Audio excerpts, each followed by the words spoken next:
Alors que pour les femmes, elles font 80% de leur travail qui est non rémunéré et qui n'est pas reconnu. Les jeunes garçons n'ont pas envie de travailler pour une femme. Ils disent, moi, je vais travailler, mais elle aussi, elle va travailler, on va s'entraider. Ils sont plus rationnels. Avec leur intelligence, moi je parlerai d'intelligence de l'homme, du jeune et de la jeune femme aujourd'hui. On est là pour chacun en fait remplir son rôle, mais aussi chacun complète en fait une obligation relative au foyer ou relative au couple. Oui. Malheureusement, une idéologie négative incite énormément les hommes contre les femmes en disant ouais, en cas de divorce, elle va te prendre ton argent, elle veut partager, elle veut.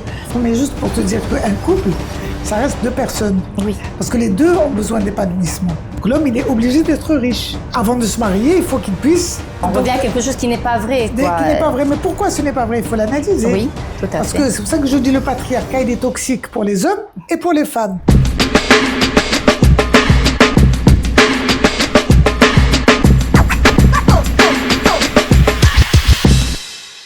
Madame la ministre, Nsa Sqali, bonjour. Je suis ravie de te recevoir chez nous sur le podcast Markebna ou de Diana Maroc. Vraiment ravie. Je suis ravie, Leslie bin Saïd. Je suis vraiment très ravie d'être reçue dans le cadre de Maghribna, qui fait en même temps Maghribna. Exactement. Et de mettre en avant la richesse extraordinaire, culturelle et artistique et humaine de notre beau pays, le Maroc, que nous aimons beaucoup. Et surtout, nous sommes ensemble. Parce qu'il faut rappeler que Nsa Sqali est avec nous sur Diana Maroc depuis à ses débuts. Et donc, aujourd'hui, on est là pour parler, bien sûr, de ce qu'on fait en partie, mais surtout de parler de la jeunesse marocaine, de parler des mutations que vit la société marocaine. Bien sûr. Et puis, je vais commencer par la première question, qui est: comment va la famille marocaine? C'est une excellente question pour commencer. Bien, d'abord, moi, je voulais ajouter un petit mot sur cette richesse qui fait l'identité marocaine, avec bien sûr ses valeurs, avec son ouverture. Et ce qui caractérise le Maroc, c'est qu'il se trouve au carrefour des mondes. Et c'est pas n'importe quel pays qui a la chance d'être situé à 2 pas de l'Europe, qui a ses racines en Afrique, qui est ouvert sur le Moyen-Orient et qui est ouvert largement sur l'Atlantique. Je n'oserais pas dire le centre du monde parce que ça n'existe pas, mais vraiment au carrefour des mondes. Et ça nous donne une grande richesse et une grande ouverture. Tout à fait. Et je pense que nous avons intérêt à avoir conscience de cette richesse et à entretenir cette ouverture et cette richesse identitaire et culturelle qui est la nôtre. Et c'est ça qui fait l'originalité et le succès, d'une certaine façon, des Marocaines et des Marocains du monde. Absolument. Et bon, tu m'as posé la question sur comment va la famille marocaine. Eh bien, ce qui caractérise la famille marocaine, comme toute chose dans le monde, c'est que ça change. Un enfant qui était enfant il y a 40 ans, maintenant c'est un adulte. Absolument. Une famille qui était constituée d'une certaine façon, qui fonctionnait d'une certaine façon, eh bien aujourd'hui elle a totalement changé. Alors, je peux dire grosso modo qu'il y a 3 facteurs de changement importants qui ont marqué la situation des familles. Premièrement, on est passé de la famille élargie, qui était majoritaire, où il y avait, on habitait ensemble, il y avait le patriarche, les générations familial, les générations, les oncles, les tantes, etc., qui vivaient tous ensemble. On vivait dans des familles où il y avait volontiers 40-50 personnes de façon très habituelle.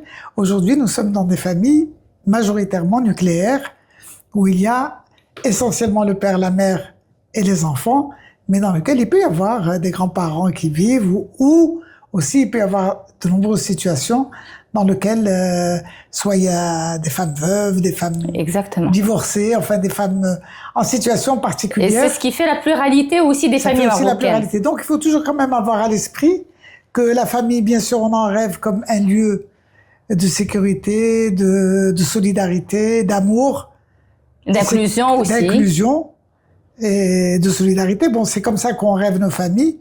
Et je crois que nous avons le devoir de tout faire pour que les familles restent ces espaces dans lesquels, quand on rentre à la maison, on est en sécurité, en paix, et on peut se reposer et on peut se sentir bien dans la famille. Bon, ça demande bien sûr à ce qu'il y ait une adaptation disons, des lois, de la conception, de la connaissance des familles, en fonction de ces mutations, justement. Sinon, on a des dysfonctionnements. Absolument. Alors, ces mutations, effectivement, à votre avis, à ton avis, Lensa, est-ce qu'on est vraiment dans une sorte de liberté quand on parle de mutation, ou plutôt dans une sorte de pression que peut vivre la femme ou l'homme ou même la famille, voilà, à cause ou grâce à ces mutations, parce qu'il faut dire que effectivement, il faut déjà rappeler que ces mutations sont d'ordre culturel, socio-culturel aussi, économique. Donc voilà, ma question est la suivante. Oui. Alors justement, parce que bon, j'ai commencé à parler des mutations sur le plan du nombre, de l'étendue, disons, de la famille. Mais il y a une autre mutation, deux autres mutations qui sont très importantes à citer. La première, c'est l'augmentation de l'âge de mariage, qui fait que auparavant, c'était le mariage à 16 ans, 15 ans, 16 ans pour les filles dans les années 60. Oui. Et c'était 22 ans, 24 ans pour les hommes en moyenne. Maintenant, nous sommes à 32 ans et demi pour les hommes. Et nous sommes à 24 ans et demi pour les filles. D'accord. Donc ça change beaucoup de choses parce que les filles ont pris le temps d'étudier avant, elles ont étudié, elles ont... Tant mieux alors, bien sûr. C'est tant mieux. Et les hommes, il y a un retard important de l'âge de mariage qui est essentiellement dû à des questions économiques. Et économiques en rapport avec le fait que la conception de la famille est restée sur l'ancien modèle qui voudrait, ou l'ancien paradigme patriarcal, qui veut que ce soit l'homme qui travaille et qui rapporte l'argent à la maison, et qui fait que la femme serait à la maison pour s'occuper des enfants, serait prise en charge, etc. Très bien. Ça a changé. La réalité veut qu'aujourd'hui, la femme travaille et l'homme travaille parce qu'on est dans des mutations économiques. Oui. Et donc, c'est ensemble qu'ils peuvent, disons, s'épanouir et faire épanouir, bien sûr, le foyer et les enfants qui grandissent dans un foyer équilibré, la maman et le papa qui travaillent et qui sont dans ces mêmes obligations, je dirais, ces mêmes droits aussi, parce que on est ensemble, on vit bien. Si moi je vis bien, c'est parce que mon homme vit bien, et donc inversement. Et donc les enfants profitent, alhamdoulilah. Mais tout à fait, cette image que tu viens de décrire et qui est très inspirante, parce que c'est ça, comme ça qu'on a envie de vivre.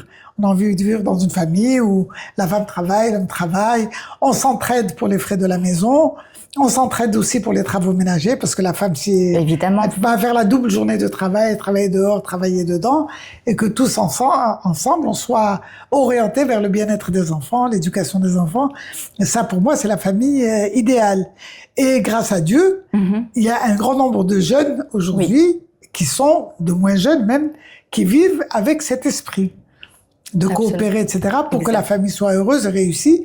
On pourrait estimer que peut-être la moitié des familles marocaines sont des familles qui vivent sur ce mode et qui sont des familles réussies. Mais malheureusement, étant donné que nous avons des lois qui ne tiennent pas compte de ces mutations, elles continuent à être arc-boutées sur la règle de base, le paradigme de base, qui est le paradigme patriarcal, qui veut que ce soit l'homme qui travaille et qui dépense, et que la femme n'a pas besoin de dépenser, qu'elle serait prise en charge, ce qui n'est pas la réalité. Et ça crée disons, une discordance entre la loi et la réalité. Et ça a des conséquences qui sont vraiment dommageables parce que c'est source de conflits. Oui. Parce qu'il y a des inégalités, il y a des injustices. Et puis ça se répercute généralement sur les enfants. Alors que les enfants, nous, ce qu'on voudrait, c'est avoir une société, ou plutôt une jeunesse épanouie, parce que c'est une jeunesse, si on a une jeunesse épanouie, équilibrée, et puis qui vit en harmonie dans un couple ou dans un foyer généralement, ben on va avoir plus tard ces adultes épanouis et puis constructifs. Oui, bien sûr, c'est un cercle vertueux. C'est surtout pour construire un Maroc équilibré, harmonieux, etc. Nous, on parle surtout de ça. Bien sûr. Mais en parlant des injustices, je veux mettre quand même quelques chiffres là-dessus, parce que on a bien souvent l'impression que le travail de l'homme est valorisé parce qu'il y a un revenu qui l'accompagne, sachant que le Haut Commissariat au Plan nous a donné des chiffres qui font que les hommes effectuent 90% de leur travail. C'était le budget temps. On dit qu'est-ce que tu fais de la journée, etc. Et on calcule. 90% de leur temps va dans des activités professionnelles qui sont rémunérées. Oui. Qui sont rentables si on veut, et 10% du temps est fait bénévolement au service de la famille. D'accord. Alors que pour les femmes, elles font 80% de leur travail qui est non rémunéré, et qui n'est pas reconnue. Qui n'est pas reconnue. Généralement, ce sont ces femmes qui travaillent chez elles, à la maison. Qui travaillent chez elles, et elles travaillent en plus dans du travail informel. D'accord. Qui peut être les ménages, puisque jusqu'à présent, les femmes de ménage, malgré les évolutions de la loi, elles sont encore plus dans l'informel que dans le formel. Mais on parle d'un taux de combien, l'ANSA, à ce niveau-là? Alors, voilà, je veux vous dire. D'abord, le problème, c'est qu'au niveau des recensements qui sont faits, le recensement, il se calque sur cette idéologie qu'on n'est pas intéressé par le revenu des femmes. Alors, on va pas poser la question aux femmes, est-ce qu'elles rapportent de l'argent? On va dire, qui est le chef de ménage? Et à partir du chef de ménage, on va décider que si on leur dit c'est une femme, ben ils le notent. Si on leur dit que c'est un homme, quand on leur dit c'est l'homme et la femme ensemble qui travaillent, ça ne rentre pas dans leur case. Ils demandent qui est le chef de famille, et aujourd'hui, nous ont donné le chiffre, même avec cette méthode-là, ils nous disent que 20% des familles sont prises en charge par une femme. Et que 80% des familles seraient prises en charge par un homme, mais en ignorant de nous dire, ou en évitant de nous dire, quel est le pourcentage de familles dans lesquelles c'est l'homme et la femme qui rapportent de l'argent. Donc c'est une donnée qui en manque, que nous n'avons pas. C'est volontairement parce que ils cherchent à se conformer à l'idéologie patriarcale. Ils ne veulent pas déranger cet ordre qui est instauré, parce que de là découle des privilèges, si on veut, pour l'homme, ne serait-ce que dans plusieurs domaines. Même en entrepreneuriat, même en emploi, je pense qu'il a plus la priorité dans ce cas que la femme. Voilà, même au niveau de l'emploi, etc., on va toujours dire oui, c'est plus important l'homme parce que c'est lui qui travaille pour la famille. Quand il y a même des subventions qu'accorde l'État aux familles, c'est toujours l'homme qui en profite parce qu'on dit c'est normal, c'est le chef de famille. Pour les allocations familiales des enfants, c'est encore l'homme. C'est-à-dire, ça crée tout un système qui est favorable à l'homme. Alors, on ne veut pas connaître quel est le revenu des femmes. Mais je suis sûre que notre jeune génération, elle, est beaucoup plus rationnelle et beaucoup plus cohérente.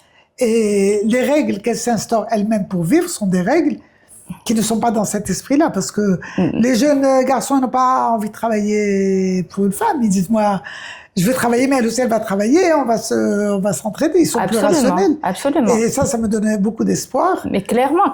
D'ailleurs, ça crée les conditions pour l'égalité, le respect mutuel. C'est des conditions qui viennent naturellement. C'est incroyable. Avec leur intelligence. Moi, je parlerai d'intelligence de l'homme, du jeune et de la jeune femme aujourd'hui. C'est vrai que ça pense comme ça réfléchit comme ça. On est là pour chacun, en fait, remplit son rôle, mais aussi, chacun complète, en fait, disons, une obligation, relative au foyer ou relative au couple, quoi. Oui. C'est un point de vue optimiste que je partage, mais il faut pas non plus qu'on soit. Il y a une réalité. Parce qu'il y a malheureusement une idéologie négative qui incite énormément les hommes contre les femmes en disant ouais, en cas de divorce, elle va te prendre ton argent, elle veut partager, elle veut. Alors que normalement, si on tient compte du fait que le travail qui est apporté par la femme, c'est un travail énorme. J'ai dit que c'était 80% de son temps, mais c'est un travail qui ne connaît ni jour férié, ni congé, ni dimanche, ni rien. Elle travaille tout le temps pour les enfants. Elle le fait de bon cœur parce qu'elle aime sa famille, elle aime ses... C'est ça. Mais c'est pas parce qu'elle le fait de bon cœur qu'on ne doit pas estimer qu'il est juste qu'elle puisse elle aussi récolter une part de ce travail rémunéré que fait son mari quand on travaille dans le cadre d'une institution, où règne l'amour, le respect des valeurs, parce que nous avons quand même des valeurs importantes d'un Marocain ou dans une famille marocaine. Moi, je me souviens, il y a plusieurs cas, mais c'est-à-dire, moi, j'ai toujours vu le couple comme étant un couple où il y a une personne. C'est-à-dire qu'il y a effectivement deux personnes, mais je les vois comme un couple. Je ne parle pas de femme et de mari, je parle d'un couple parce que l'essentiel pour nous, c'est de constituer cette famille qui va être effectivement en harmonie, qui va vivre dans cette sérénité et d'avoir des enfants qui vont grandir, qui vont s'épanouir de manière sereine. Pourquoi? Parce que moi, je les vois comme étant les acteurs actifs pour le Maroc de demain. Et c'est pour ça aussi que je reviens à cette jeunesse qu'on accompagne, ma chère Nzha. Comme tu le vois, tabarakallah, ils sont très avertis, ils sont très intelligents. ils ne parlent même pas de couple ou de respect des droits et des obligations. Ils sont là pour travailler, pour créer. Tu le vois si bien c'est-à-dire avec ce qu'on fait. Donc aujourd'hui, en fait, mais excuse-moi, c'est juste de t'interrompre, mais juste pour te dire qu'un couple, ça reste deux personnes. Oui. Parce que les deux ont besoin d'épanouissement. Oui. Parce que les deux ont des besoins, c'est des êtres humains à part entière, qui ont leurs rêves, qui ont leurs espoirs, qui ont leurs projets, qui ont leurs... Et je crois qu'un des succès, une des conditions du succès d'un couple, c'est qu'on tienne compte des attentes et des besoins de chacun, chaque membre du couple. Mais quand ils se fondent dans une seule entité, ça veut dire forcément qu'il peut y avoir l'un qui peut être satisfait et l'autre qui peut être simplement qui suit. Mais ça, c'est ce qu'on ne veut pas, donc, effectivement. On ne voudrait pas d'un suiveur. On voudrait quand même qu'ils soient deux à décider, à créer ensemble, à avancer ensemble. Absolument. Mais sans oublier qu'ils sont deux personnes avec peut-être un background différent, des besoins différents, des attentes différentes, mais qui se retrouvent ensemble par amour et surtout autour des enfants. Des enfants, absolument. Parce que les enfants, on oublie de le dire, c'est un immense trésor qui est apporté à la famille et qui est apporté à la société aussi, bien sûr. Mais même au sein de la famille, les enfants apportent beaucoup de bonheur.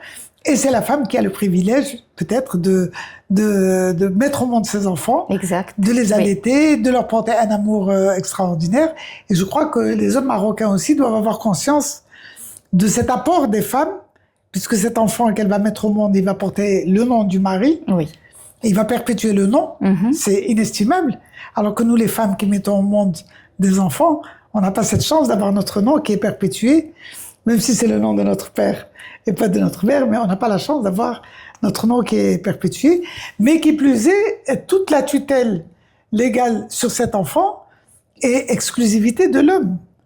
Donc ça, ça paraît normal parce qu'on a grandi dedans. Parce qu'on a l'habitude, en fait, d'avoir. Mais au moins, je dis souvent aux hommes, s'il vous plaît, ils disent alors quoi? Je dis, alors, au moins, dites merci, quoi.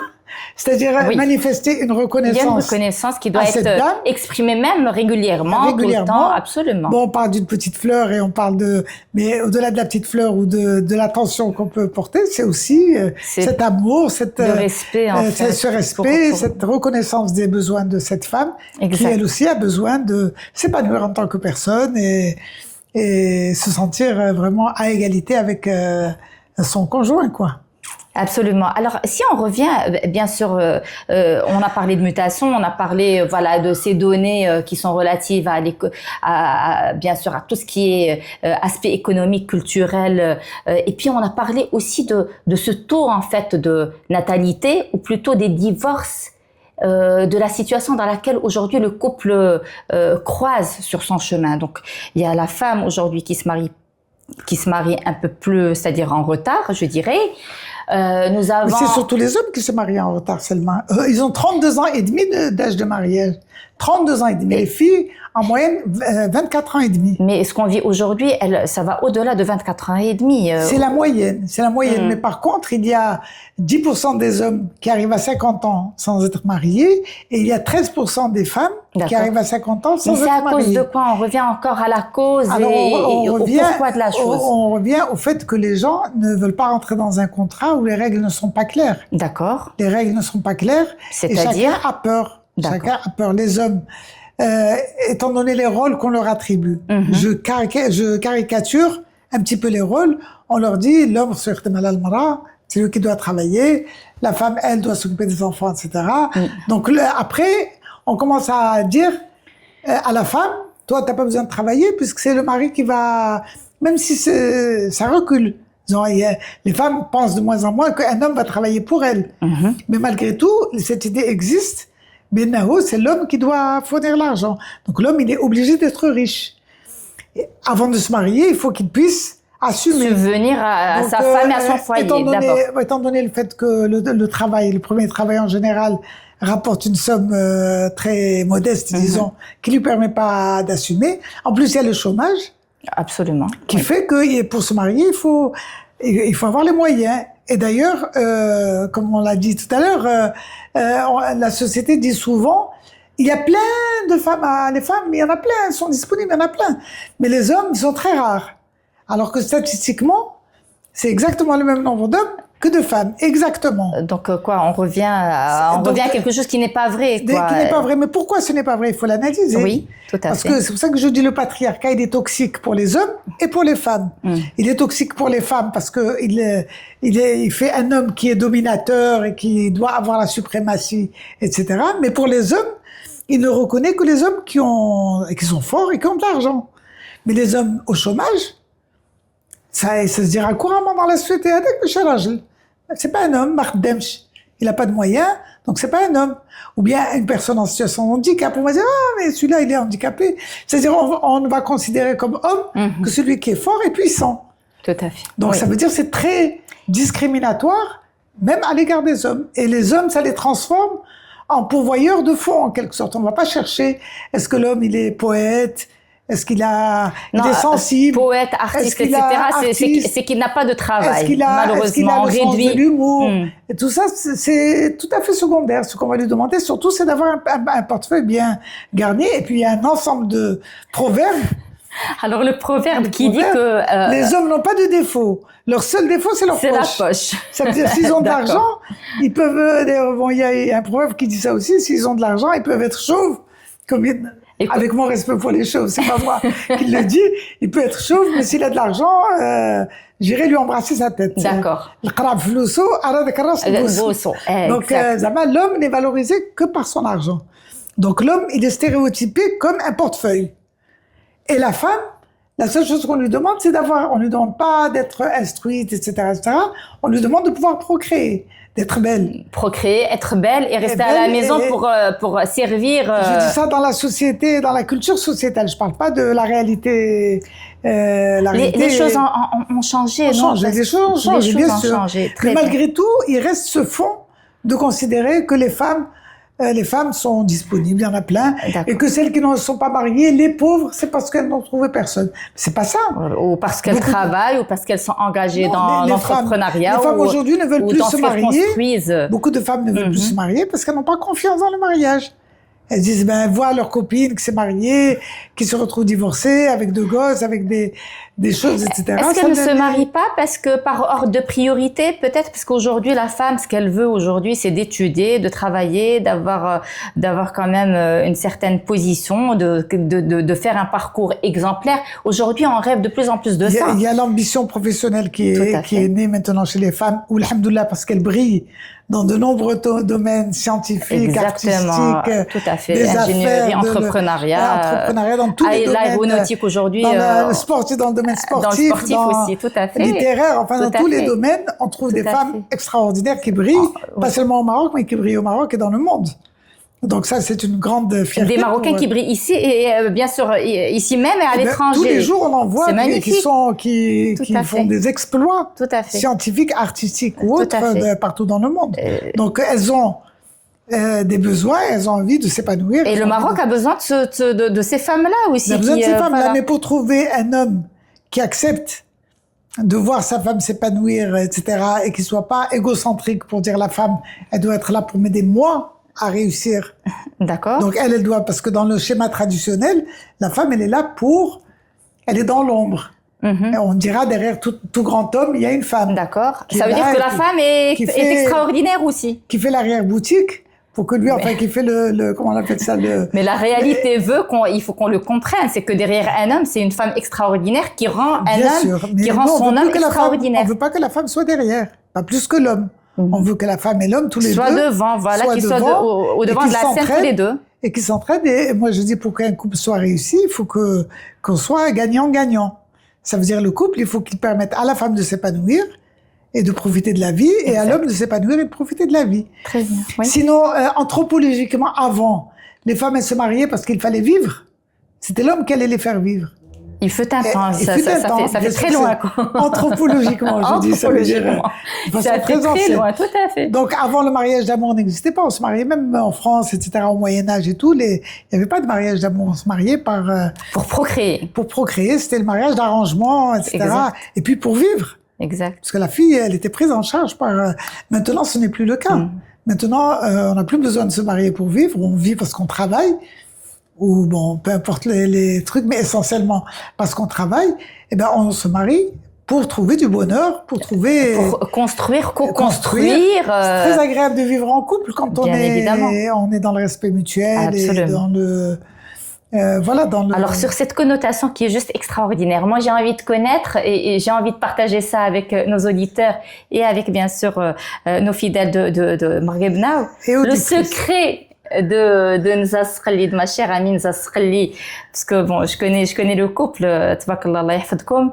Je voudrais, Nous avons plus de 40 ans de mariage. Voilà. Et on se sent très chanceux d'avoir construit quelque chose qui dure dans le temps et dans lequel on est très bien tous les deux, quoi. Je souhaiterais ça à tout jeune qui veut s'engager, que ce soit pour ceux qui nous écoutent, qu'on se marie pour la vie, qu'on se marie pas juste pour parce qu'il y a quelque chose de tellement grand entre nous, c'est faire des enfants. C'est magnifique, bien sûr. Donc, et puis d'être là aussi dans ce couple, dans cette douceur, dans cet amour, dans ce respect. Mais dans lequel il y a un respect mutuel. Évidemment. Moi, je veux dire, c'est la légalité des droits en tant que personne humaine qui donne les conditions pour qu'il y ait une bonne entente. Donc, quand on est conscient de ça, on n'a pas besoin que les autres lois soient divulguées pour qu'on se respecte et pour qu'on s'aime et pour qu'on co-construise ensemble. Ça se passe dans le couple. Quand les lois sont injustes, elles sont discriminatoires, elles sont injustes, ça crée des violences, ça crée des frustrations, ça crée et tout ça, il faut changer les lois, il faut que les lois soient justes. C'est pas à la base de quelques success stories qu'on peut construire une réalité sociale. Oui. Et puisque tu me demandes le secret, bien, c'est juste à titre d'anecdotique, mais ça peut servir peut-être à bien évidemment, on est tout. On a commencé une plaisanterie depuis qu'on s'est mariés. On s'est dit, tiens, on va faire un concours. D'accord. Pour savoir à qui sera le plus gentil avec l'autre. Très bien. Et c'est un concours permanent. Et chaque fois que quelqu'un de la famille veut se marier, mon mari ou moi, on lui dit, écoute, tu veux qu'on te dise notre secret de longévité? Voilà, on fait un concours de gentillesse. D'accord. Pour savoir qui sera plus gentil. Et on nous pose la question, et qui c'est qui a gagné? Et mon mari qui répond, mais le match n'est pas terminé. C'est magnifique. Quelle finesse. Voilà. Quelle finesse. C'est extraordinaire. Voilà. Donc, si vous voulez un couple heureux, il n'y a pas meilleure recette que l'égalité, le respect mutuel, le dialogue et la bienveillance. Clairement. Et le fait de s'engager sur la vie, pas de s'engager sur quelques années. Parce que si on s'engage sur quelques années, on fait des enfants et après on casse le couple. C'est pas l'intérêt. S'il n'y a pas le choix, on peut le faire, bien sûr, mais c'est bien de continuer comme on a été heureux les premières années. Bien de continuer à dialoguer pour surmonter les obstacles et pour arriver à continuer parce que c'est agréable de pouvoir mener sa vie sans trop de... Et puis c'est un travail à deux, ça se travaille à deux, c'est-à-dire ça se travaille dans le couple, avec le couple. Absolument. Voilà. C'est magnifique. Alors, un dernier mot, Lenza, si tu peux donner un conseil à cette jeune génération qui nous suit et que nous accompagnons, nous, sur Maghrebna Innovation, et puis même à ces femmes entrepreneuses qui nous écoutent.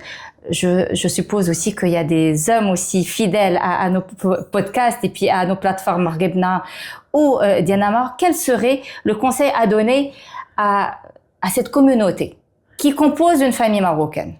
Écoutez, moi je dirais, d'abord je salue notre jeunesse pour lesquels on est plein d'espoir qu'ils construiront un Maroc de demain qui sera à la hauteur de nos espérances.